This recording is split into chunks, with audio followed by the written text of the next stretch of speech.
Good morning guys, finally nandito na tayo sa showroom ng Sync Audio. Halika kayo, mag-tour tayo sa loob.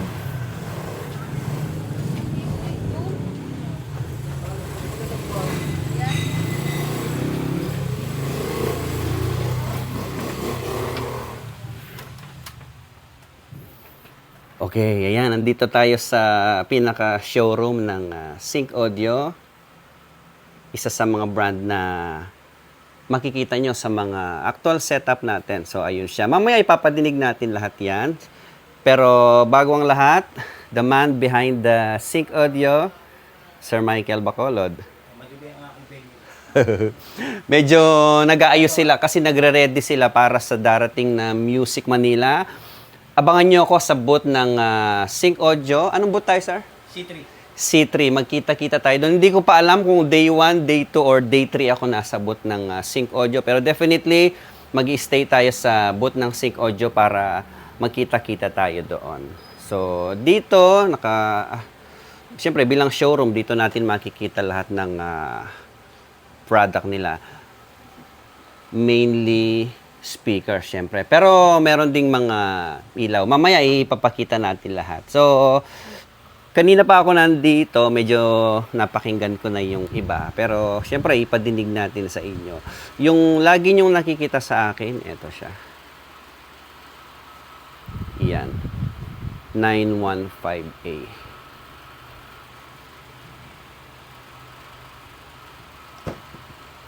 Sige, sir. Pwede tayong mag-demo. Simulan natin sa 12. Start tayo dito sa taas, sir. Taas. M12 ang model nun. Wooden cabinet yung dalawa yan, 12, 15, pwede siyang wedge monitor. Pero may mga pole mount sila, pwede mo siyang gamitin pang FOH din. Siguro sa gitong natapato. Sir, anong bayan nito sa Cavite? Tanza, Cavite. Sakto galing kami ng Torres Farm. Malapit lang pala dito kaya hindi ko na pinalagpas yung pagkakataon na makadaan dito. So, simulan sa M12. M12. Your eyes are a kiss in blue.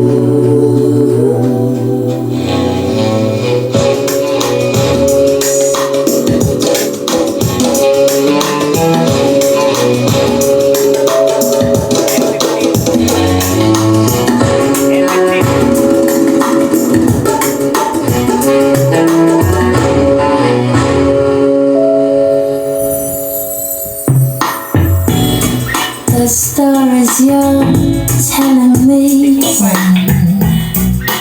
will they ever end? If I would stop the game now, would you still pretend tonight you're mine? Tomorrow another. And sunrise,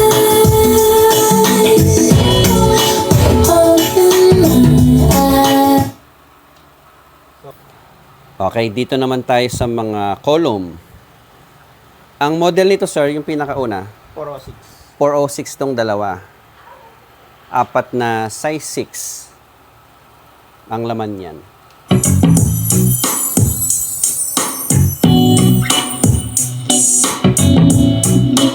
Dalawa yung gumagana, sir.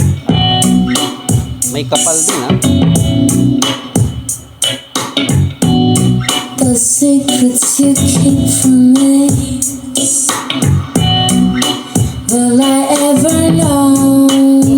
1206. This life you live aside, 1206. will it ever show? Tonight you're mine, tomorrow another.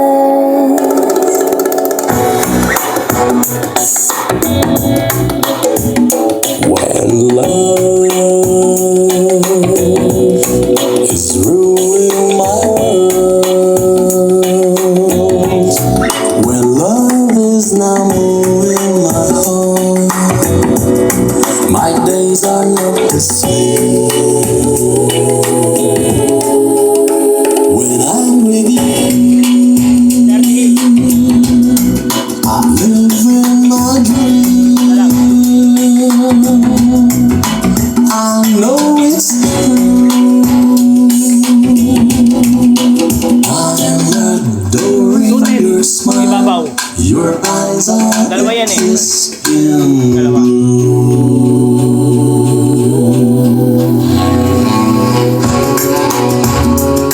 Tapos yung malaki.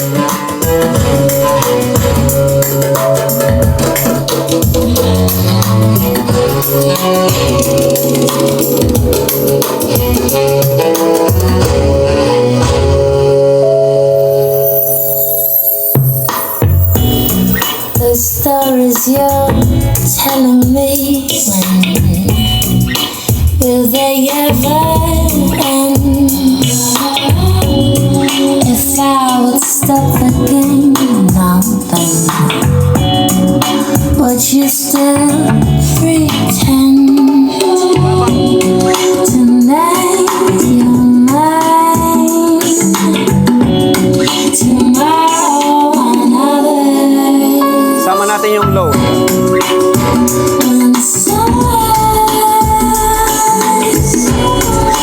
open my eyes.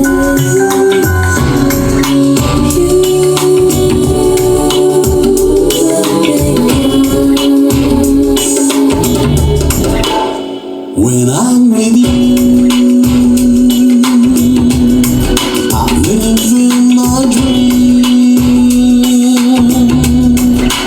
I know it's true. I'm adoring your smile. Your eyes are a kiss in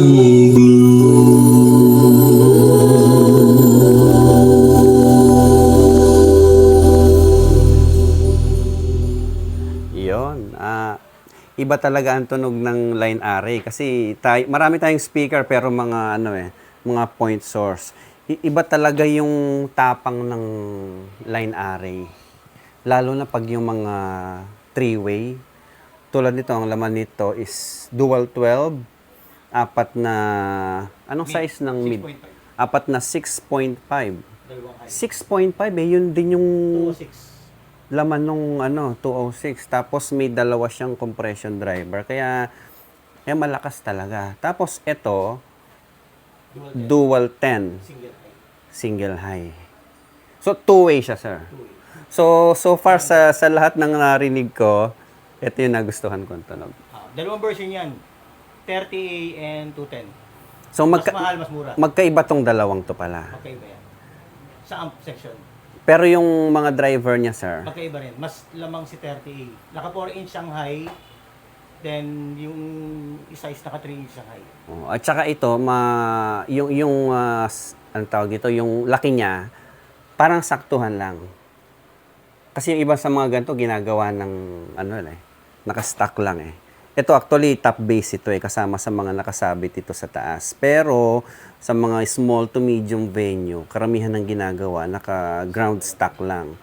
Pwede mong itusok itong dalawa, customize ka ng flybar para maitusok mo sa taas ng tripod. Then ito nasa baba or pwede mong ipatong sa kahon ng ganyan. Maganda ng tunog nito, ang tapang ng tunog niya. Ang kaha niya, sir, ay plastic ABS. Pero waterproof na ba siya? Meron kami cover palikod niya.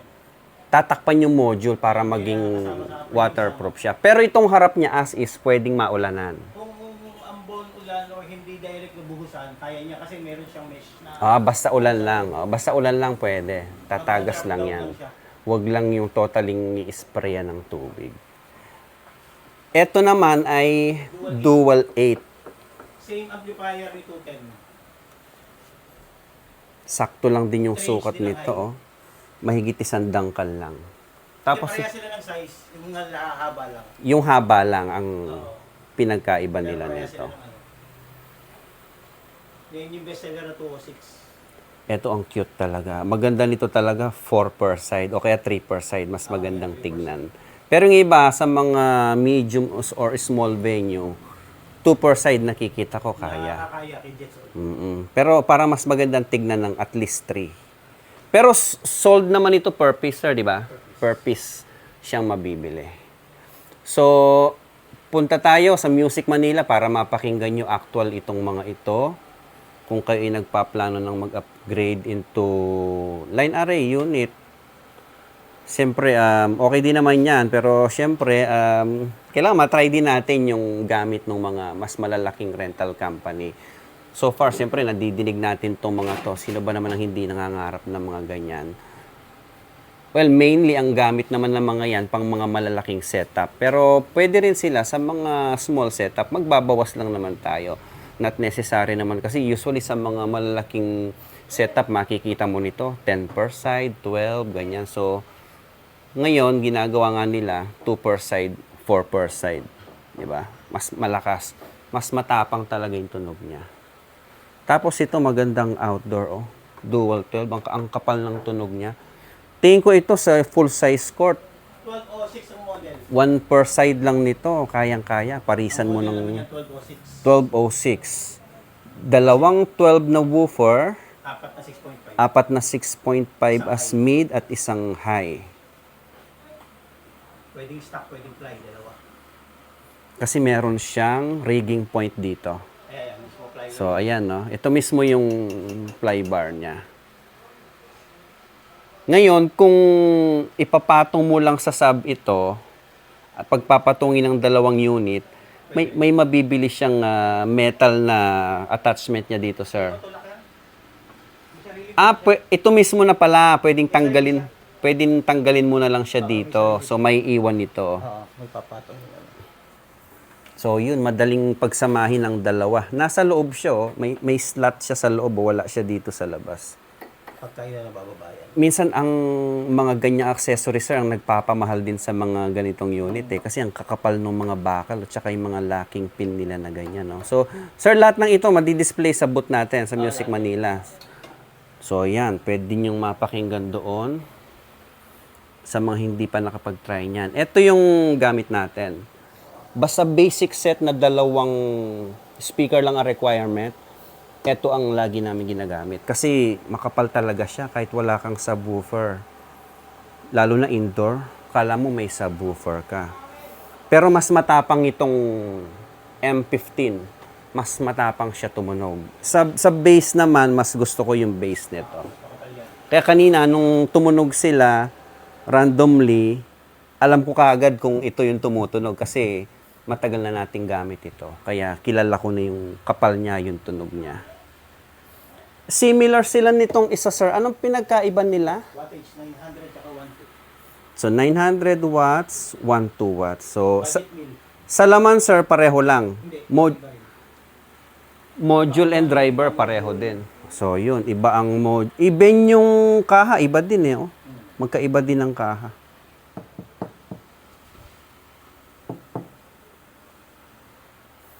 And then, ito yung 12-12. Oh. Ito, nakikita nyo madalas kay din itong 12-12 na ito. Meron yung 12C, kaso nga lang natanggal yung... Ito yung 12C. Tapos, ito yung upcoming new model naman na size 15 na yung woofer niya. 15J. Tapos, meron, mas malaki na rin yung laman ng column. 1, 2, 3, 4. 4 na size 4. Three-way na siya. Meron siyang high doon at Dalawang high, dalawang high, 4 apat. na mid. Tsaka yung sub size 15 na. Pwede pa tumunog. Wow!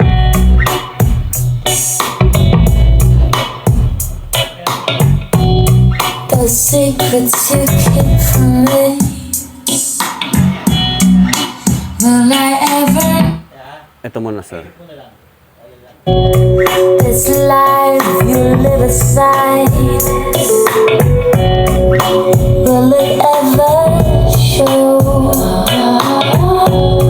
Tonight you're mine. Tomorrow another.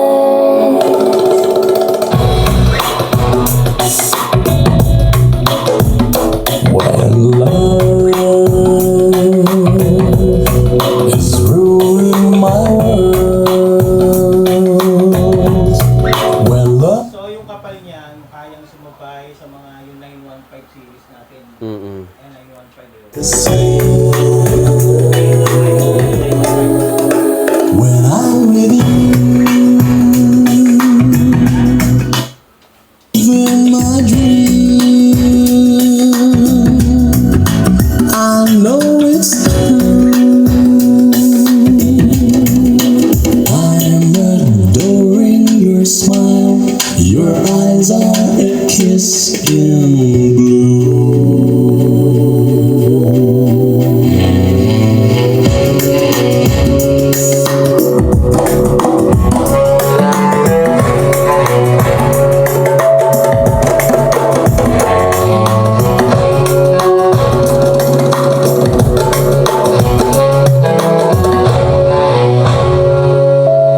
I ever Makita mo yung advantage from two-way, naging three-way.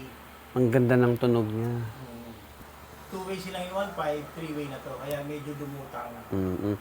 Pero separate control ang sub niya, sir. sa... O isang linya, isang input lang siya. Pero balance naman siya. Kaya lang yung iba kasi gusto yung hiwalay ang control mo sa low at saka sa column. Para minsan may mga music kasi na mababa, low, gusto mong habulin. Pero yan, ang design yan, ang benta namin may kasamang extra yung pwede yung tripod. Pwede yung dalawa, isa. Kasi kaya naman ng isang sub lang. Ano? Kung gusto mong naka-tripod na dalawa, Ayun. tapos isang sub, pwede Left and yun. Right, bago sub. Mm-mm. Pero ang connection nyo, sir, is nasa loob ng May tubo. speaker sa likod yan. Pero ililipat natin sa taas yan kasi tinamaan na ng pole mo. Pag walang wire, standalone ka, ganyan lang. Kumbaga may option na pag nakatusok dito, automatic dito na yung signal Hindi na niya. kailangan ng wiring. Kung ita-tripod mo siya, meron siyang Kung speak mga on sa outdoor likod. setup ka, gusto mong elevate mo masyado yan, pwede i-tripod. Pwede mo siyang i-speak on kung ayaw mong gamitin ito. Okay. Same ano yan, same circuitry ni 915 pero mataas. Ang amplifier niya is 1.5 watts. Si 915 is 1.2. Kaya kita mo yung difference ng punch yung low niya. Mas lamang na to. Pero kung bibili ka nito, maganda kung gusto mong left and right, isang set na. Para ilabas mo man, may habol pa rin yung Kung low. mas sa budget, pwede kang bumili ng 2 satellite, isang sub. Para ihiwalay mo na lang yung sub sa ilalim. So, halimbawa, gusto nyo ng medyo malakas-lakas na entertainment setup sa bahay. Ang ganda nito, oh. Ipagilid mo sa magkabila ng TV mo. Pero sa mga function hall, tingin ko kaya niya. So nga lang, mga September pa yung labas na. October, di ba?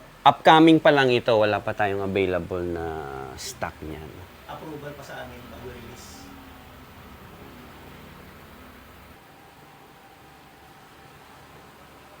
May mga mixer din. So yan, naka-display lahat yan sa Music Manila. Tapos mga ilaw. Yan, mga slim par LED. Puro slim na ang uso ngayon kasi hindi na yung mga mahaba na LP001, ganon. Ito kasi mas marami kang mailalagay sa flight case pagka ganyang mga slim. Okay, so hindi na natin pati-testing lahat yan dito para puntahan nyo sa Music Manila kasi doon talagang maide-demo nila ng mas maayos. Dami nilang product dito sa bodega. Pati mga kable, may mga solar battery pa dito.